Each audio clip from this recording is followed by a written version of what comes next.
नमस्कार दोस्तों, आप सभी का कृषि ज्ञान विद शिखा में स्वागत है। दोस्तों, ये वीडियो हमारी लंबे समय के बाद आ रही है, लगभग 1 महीने के बाद। दोस्तों, कुछ निजी कारणों के कारण जो है मैं वीडियो अपलोड नहीं कर पा रही थी। लेकिन दोस्तों, अब हमारी वीडियो जो है वो रेगुलर आएगी और आप लोग देखिएगा दोस्तों, आप लोगों के लिए ही। बाकी दोस्तों, आज की जो वीडियो है वो हमारी सीड टेक्नोलॉजी सीड साइंस की है। सीड साइंस के टॉपिक पे है। सीड साइंस के जो इम्पोर्टेंट क्वेश्चंस हैं वो सब इस वीडियो में हैं, तो आप लोग ज़रूर देखिएगा। तो दोस्तों, शुरू करते हैं। अंकुरण का प्रथम स्तर क्या होता है? दोस्तों, अंकुरण का प्रथम स्तर जो है वो इम्बिबिशन होता है, अंतः शोषण। दूसरा क्वेश्चन है फोटोब्लास्टिज्म क्या होता है? तो दोस्तों, फोटोब्लास्टिज्म जो है ये प्रकाश की उपस्थिति में जो है बीज का जो अंकुरण है उस पर इसका प्रभाव होता है, या तो अंकुरण बढ़ता है या घटता है, इसे फोटोब्लास्टिज्म कहते हैं। दोस्तों, फोटोब्लास्टिज्म जो है ये 2 प्रकार का होता है, नेगेटिव और पॉजिटिव। नेगेटिव पॉजिटिव से मतलब आप समझ रहे हैं, या तो घटता है या बढ़ता है। तो दोस्तों, कुछ फसलें हैं जिनमें प्रकाश की उपस्थिति में अंकुरण प्रतिशत बढ़ता है, तो वो फसलें हैं जो है दोस्तों टम्बैको और लेट्यूस होती हैं। और जिनमें प्रकाश के कारण जो है अंकुरण घटता है उसे नेगेटिव फोटोब्लास्टिज्म कहते हैं। उस फसल जो है दोस्तों अनियन होता है, अनियन में नेगेटिव फोटोब्लास्टिज्म देखा जाता है।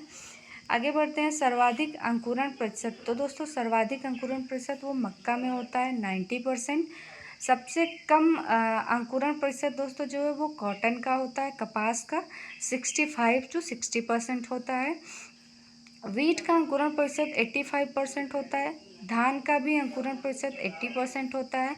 आल पल्सेस क्रॉप सभी दलहनी फसलें जो होती हैं उनका उनका अंकुरण प्रतिशत 75% होता है। अनियन का अंकुरण प्रतिशत भी 75% होता है।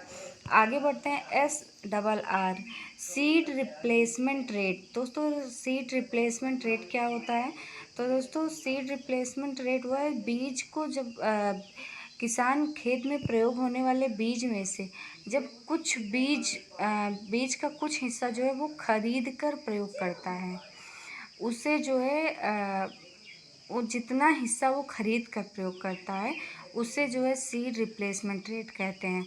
जैसे दोस्तों, हम आसान भाषा में समझेंगे, जैसे किसी किसान को अपने खेत के लिए 100 किलो बीज की आवश्यकता है, तो वो किसान 70% बीज जो है वो अपने पुरानी फसलों के बचाए हुए बीज का प्रयोग करता है, और जो है 30% बीज जो है यानी 30 किलो बीज वो मार्केट से खरीद कर प्रयोग करता है। तो उस फसल का जो SRR यानी कि सीड रिप्लेसमेंट रेट होगा वो 30% होगा, यानी जितना बीज वो बाज़ार से खरीद कर प्रयोग करता है, जितना प्रतिशत, वही उसका सीड रिप्लेसमेंट रेट होता है। आई होप आप समझ गए होंगे। आगे बढ़ते हैं दोस्तों, SMR क्या होता है? तो SMR जिसे सीड मल्टीप्लिकेशन रेशियो कहते हैं। इसका मतलब होता है एक बीज बोने से तैयार पौधे जितने बीज तैयार होते हैं, यानी दोस्तों एक बीज बोने से तैयार पौधों से तैयार पौधे से जितने बीज तैयार होते हैं वह उसका जो है सीड मल्टीप्लिकेशन रेशियो होता है। दोस्तों, सर्वाधिक जो है सीड मल्टीप्लिकेशन रेशियो बाजरे का होता है, एक बीज से यानी 200 बीज तैयार होते हैं। और सबसे कम जो होता है वो आलू का होता है, 1:4 होता है। आगे बढ़ते हैं दोस्तों, सेकेंड हाईएस्ट जो है वो मेज़, फिंगर मिलेट यानी जिसे रागी कहते हैं, रेड ग्राम, अरहर, सोरघम यानी ज्वार, रेपसीड, सरसों, जूट, इन सब का जो है 1:100 होता है।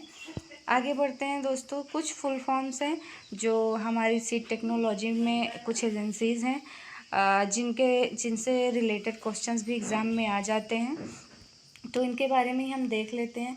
पहला जो है दोस्तों है ISTA, जिसका फुल फॉर्म है इंटरनेशनल सीड टेस्टिंग एसोसिएशन, जो जिनेवा स्विट्ज़रलैंड में स्थित है। दूसरा है AOSA, जिसे कहते हैं association of official seed analysts. आगे बढ़ते हैं, तीसरा है AOSCA, जिसे कहते हैं association of official seed certifying agency. चौथा है हमारा APSA, Asia and Pacific seed association. आगे बढ़ते हैं SSCA, ये बहुत इम्पॉर्टेंट है, इसको आप नोट करिएगा, स्टेट सीड सर्टिफिकेशन एजेंसी।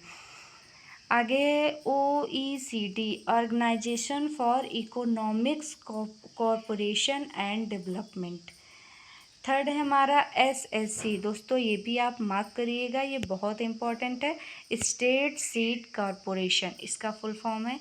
आगे बढ़ते हैं SVRC, जिसे कहते हैं, जिसका फुल फॉर्म है स्टेट वैरायटी रिलीज कमिटी।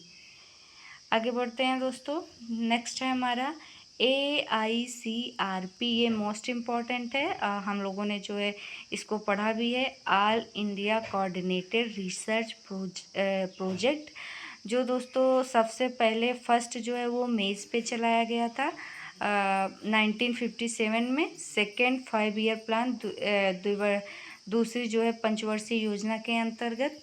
आगे बढ़ते हैं NSRTC, जिसे कहते हैं national seed research and training centre, दोस्तों जो हमारी वाराणसी में स्थित है। और दोस्तों ये जो है AGTA के एग्ज़ाम को लेके अगर देखेंगे तो ये क्वेश्चन बहुत इम्पोर्टेंट है, क्योंकि ये UPGK और जो है एग्रीकल्चर दोनों से रिलेटेड है। आगे बढ़ते हैं IISS जो है दोस्तों, ये भी Indian institute of seed science, ये भी हमारे जो है यूपी में ही है, मऊ में स्थित है, तो दोस्तों ये भी आप ध्यान रखिएगा। आगे बढ़ते हैं SSTL, state seed testing laboratory, जो है दोस्तों ये जो है नई दिल्ली में स्थित है, ये भी आप याद रखिएगा। आगे बढ़ते हैं दोस्तों पॉलन सीडर क्या है दोस्तों, V लाइन का A लाइन में आना। दोस्तों ये हमारा जो क्वेश्चन है ये मेनली जो है जेनेटिक्स का क्वेश्चन है, प्लांट ब्रीडिंग का। B लाइन, A लाइन और R लाइन के बारे में हमने पढ़ा ही है। तो दोस्तों B लाइन जो होता है ये मेंटेनर लाइन होता है। A लाइन को जो है दोस्तों मेल स्टेराइल लाइन कहते हैं, और R लाइन जो होता है उसे रिस्टोरर लाइन कहते हैं, इतना जानते ही होंगे दोस्तों। आगे बढ़ते हैं वॉलंटियर प्लांट क्या होता है, पिछले सीजन के पौधे जो होते हैं उन्हें वॉलंटियर प्लांट कहते हैं। पॉलन सीडर होता है दोस्तों जब B लाइन का A लाइन में आना, तो वो पॉलन सीडर कहलाता है। फादर ऑफ सीड टेक्नोलॉजी कौन है, डॉक्टर रोब फार्ले जो हैं, ये क्या है सीड टेक्नोलॉजी के फादर हैं। आगे बढ़ते हैं फादर ऑफ सीड टेस्टिंग, तो दोस्तों father of seed testing Friedrich Nobbe हैं, ये भी आप याद रखिएगा।